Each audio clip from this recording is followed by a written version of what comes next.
right, welcome back to City Topics. This is our Orlando City podcast.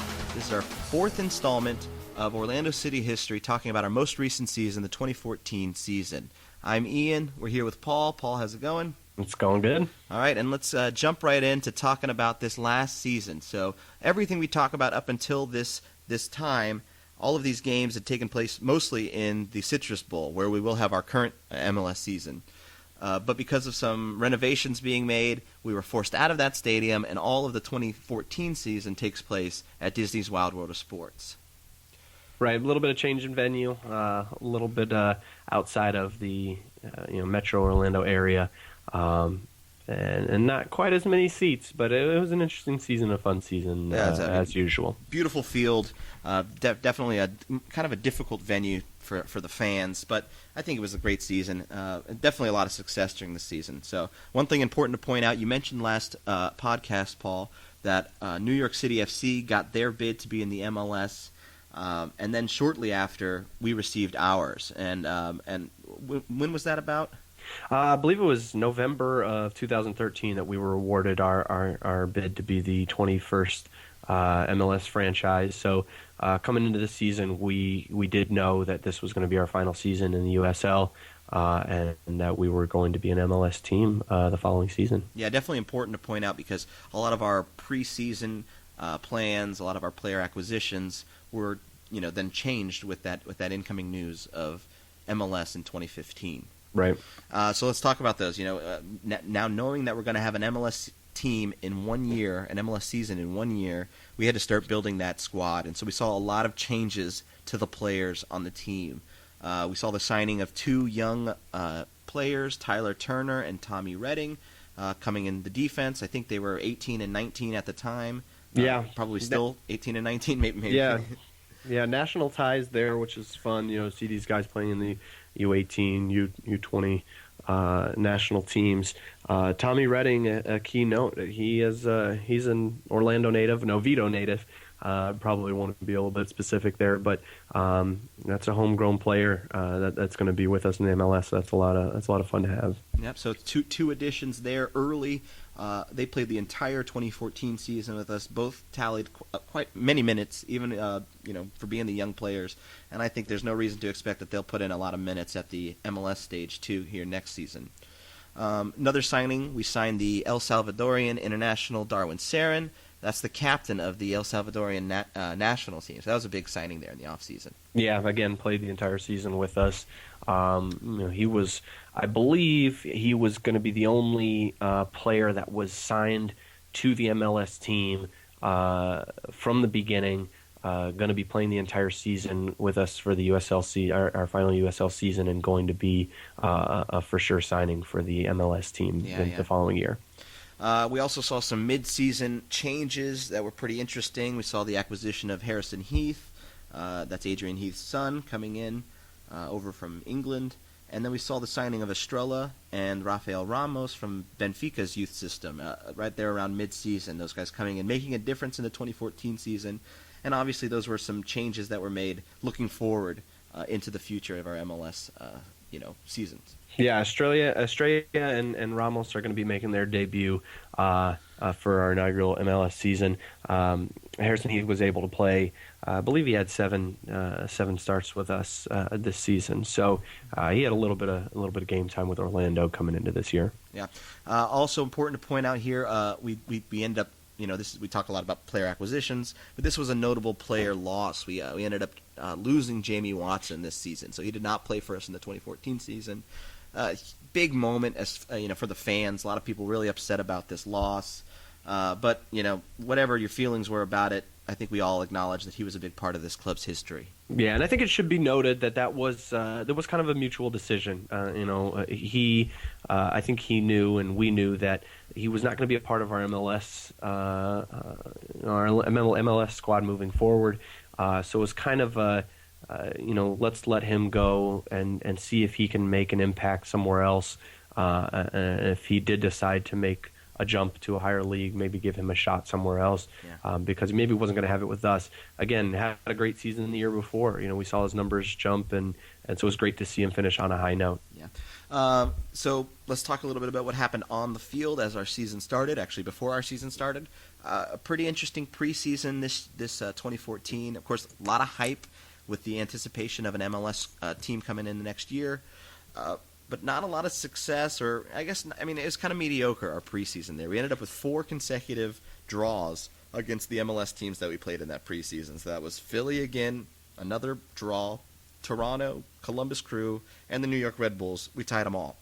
Yeah, nothing to be super upset about. A draw is not a loss, so it's nice to still stay competitive. But it would obviously be nice as fans to see a win there. Yeah, I think previously these teams come to our preseason camps here in Florida, and for them they're just getting ready. For us, it's a time to make a stand and make a name for ourselves against MLS squads.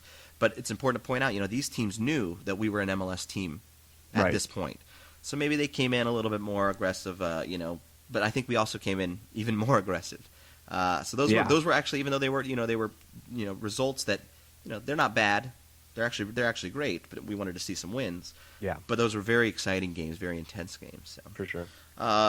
Again, we participated in the I-4 Derby against the Tampa Bay Rowdies. This time a little bit more of a decisive victory for Orlando with a 6-2 aggregate win across those 2 games, home and away. Who knows if that I-4 Derby is going to continue in the future, but definitely was a big part of our past. Yeah, it means a lot. It means a lot to both the fans of Orlando City and Tampa Bay.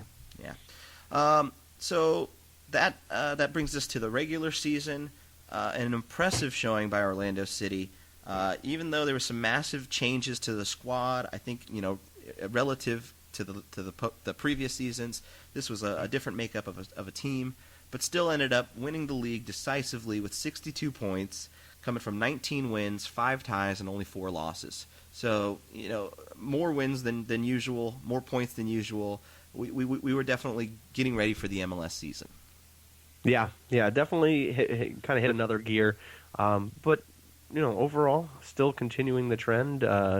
Again, domination on any level. You have to have something special. You have to be doing something right in order to continue that kind of record and that kind of showing. Yeah, that's right. And I think that it says something about Adrian Heath's ability. Of course, we've seen him now for 4 years.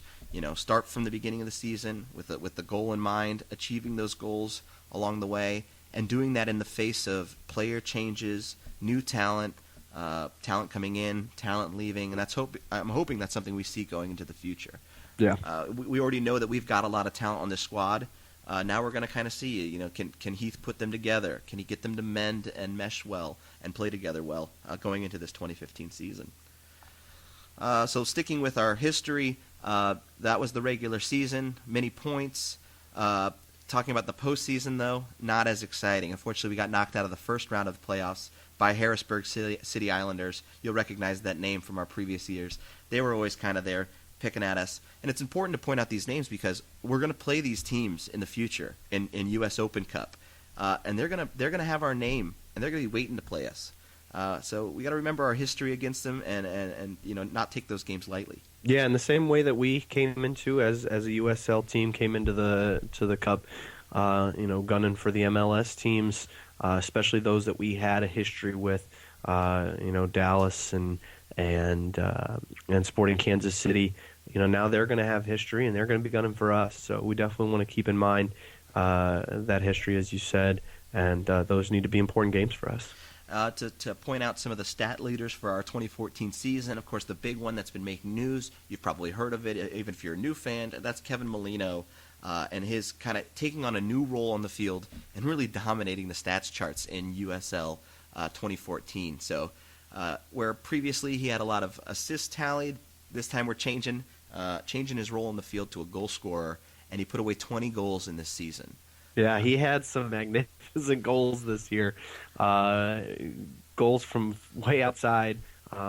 Just really had a turn of events to be able to find a way to put the ball in the goal himself. Yeah, it was really exciting to watch this year. If you want to talk about a player in form, you got to watch Kevin Molino's 2014 season. I mean, he could do no wrong out there, and we're hoping that really continues. So he really found his place, and I'm hoping that that's what it was. It wasn't just a season in form. He really found his place going forward as a goal scorer and as a play creator. Because not only did he have 20 goals, topping Dom Dwyer's goal scoring record in USL, he also led the league with 9 assists this last season. Yeah, across the board, stats leader, and I don't think there's any reason to expect less. As we had kind of mentioned through our history podcasts here, that he has continued to grow, and it's been a steady growth, and it's been something that I think we can continue to expect going forward. With those stats, it's kind of a no-brainer. He walked away with the MVP award for the league that year. That was his second time winning the league MVP award. So another successful season for Orlando City. With all that going on in the office and looking forward into the 2015 season, you might have seen a dip in the performance at 2014, but it didn't come through. We still had goals. It looks like we still achieved them. So, going to our U.S. Open Cup this past year, we had a big win to start it out with against Tampa Bay Rowdies. That was fun. Always a little rivalry there. But we got kicked out of the tournament by Colorado Rapids in a 5-2 defeat. That defeat saw Deshaun Brown just run circles around us. I think it was pretty evident there that Colorado was coming back for redemption after their 3-1 loss to us the previous year. Yeah, definitely faced another level of intensity there. As I mentioned last podcast, I think they were one of the ones that we really caught off guard last year, and they did not want that to happen again. Yeah, I think it's pretty interesting here to point out, though, that through these last 4 years, the same MLS teams' names keep coming up over and over again. We're facing the same opponents. Even though there's 19 other, or at this last season, 18 other teams that we could team up against in these competitions. We find ourselves again playing Colorado Rapids, multiple times against Sporting Kansas City, multiple times against FC Dallas. This is really building our history and some of the rivalries that we're going to take into MLS. Yeah, I think that those are definitely going to be the teams that are going to have a little bit more emotion. The games are going to have a little bit more emotion. There are a lot of squads that we have yet to see yet, and obviously that's going to change going into this year. We'll be able to face everybody. So, but a little bit more importance, a little bit more weight on those games, a little bit more emotion in those games against those teams that we continue to see. Yeah. All right. So wrapping up the 2014 season. A lot of success on the field, a lot of success off the field, getting our MLS bid. And just to wrap it up, we ended up saying goodbye to a lot of good Orlando City players who, over these past 4 years in USL, became legends. And so, we talk a lot about the players that are going into MLS and what we expect and what they did. I think we spent the last few minutes of this podcast talking about the players that we won't see going forward. A couple of them retired. Yordany Alvarez, James O'Connor. We'll still see Yordany Alvarez, I think, around the back office of Orlando City. I'm pretty sure he's still working with Orlando City. And James O'Connor, of course, going on to coach the new St. Louis franchise in USL. So. Yeah, picked up our team and for the USL, so he's going to continue to have an impact in the league and in the country there. Yordany had a little bit of MLS stint, and nice to have him come back and have an impact with us. And retire an Orlando City player. That was huge. Right. That was pretty cool to see. And again, the loss and these guys will continue to have an impact going forward. Again, we're going to kind of be judging our guys to the standard of excellence that we've had. So Miguel Gallardo leaving, Jamie Watson leaving. These guys are going to continue to be the standard that we measure our future success against. Yeah. We'll be saying, hey, he's no Chinny, right? Or he's no Valentino. Right. Hopefully they will be, and their goal should be to exceed those guys. But that's our history. So wrapping up our little history podcast of our past 4 seasons, just some take-home points. Going into MLS, focused on MLS. I think it's important here to point out some of our trends. Number one, we have never lost to the Philadelphia Union, and we're going to want to keep that going up into the future. Hopefully we'll never lose to them, and let's keep that trend going. Another one is on the opposite end of the spectrum. We've never beaten FC Dallas. They've knocked us out of the U.S. Open Cup. They've dealt us some devastating blows in our past 4 years in Pro Soccer Classic competitions. That's something we're going to be looking to change in the future. Yeah. Also important to point out here, we have established history with Sporting Kansas City, both with our player transactions and our transactions of wins and losses in the U.S. Open Cup, with them knocking us out and then us coming back, really biting down and really earning that win to stay in the competition that next year. Those are going to be very emotional games, seeing not only a team that we have history with, but specific players that we have history with. Dom Dwyer had an excellent season this year with Sporting Kansas City, so seeing him on the other side of the pitch is going to be tough. Mm-hmm. Colorado's in the same boat. We seem to have a grudge battle going on against the two of us, them knocking us out, us knocking them out. We'll keep that going on in the future. And then let's not forget the heartbreak that Chicago dealt us in that U.S. Open Cup run we had, going all the way to the quarterfinals. Yeah. All right, with that, we will look forward into starting our new MLS season. Preseason here starts at the end of the week on Friday. Stay tuned for new podcasts, new content talking about what's going on going forward. Who are our new players? Where are they going to play? How are we going to stack up to this competition going into this new week? So stay tuned. Again, these are our opinions of what was important in Orlando City's history on the field. If you have anything else to add, please add it on our website and in those comment boxes below.